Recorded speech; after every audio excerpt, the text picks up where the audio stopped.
All right. So, Tyler, how do you help your clients estimate the amount that they'll need to save for a comfortable retirement? When they come to you, what does that process look like?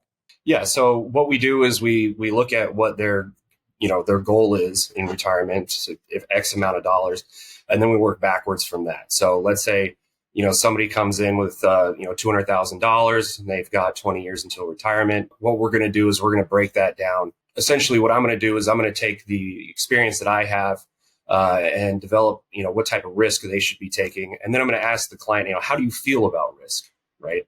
And then what we're going to do is we're going to match those two up. And that's kind of the risk that we take in the portfolio. And what I mean by that is the allocation, right? So somebody who's got $200,000, you got 20 years to retirement, you shouldn't be in all stocks. We're going to use fixed income, such as bonds, certificates of deposit, things of that nature to even out that risk.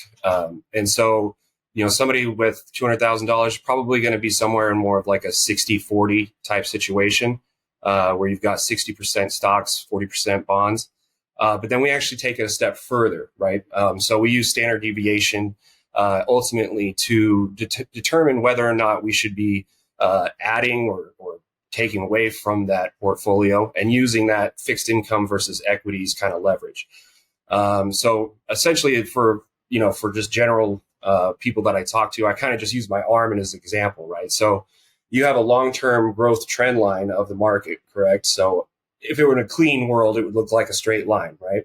A lot of times when we're talking about standard deviation, what we're really talking about is expected return, correct? So if we have on our long-term growth trend line and the market, like it is now, is currently trading above that long-term average, then we actually have to take account that risk of it coming back down to the long-term growth trend line.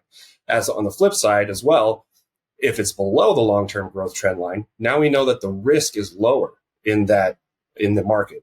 We're able to add more money in. And it does seem kind of rudimentary when people talk about, right, you buy low, sell high, right? But why do you do that really? Well, it's because the risk is lower when the market's lower or higher when the market's higher.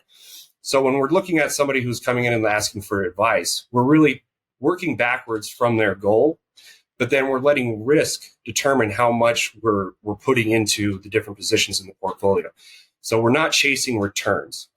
That's pretty much the biggest difference between working with somebody like me and somebody who works at a bank is they're going to take your information, put it in a computer. It's going to spit out a target date of when you're going to retire.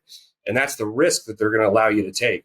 But that's not really what you should be taking. And if you're really looking at, the risk in your portfolio, letting that drive your portfolio, oftentimes they're taking a lot more risk than you should be. Hey guys, thanks for watching this video. If anything that you saw resonates with you, please feel free to email me, tyler.johnson@raymondjames.com, or feel free to DM me. I look forward to speaking with you.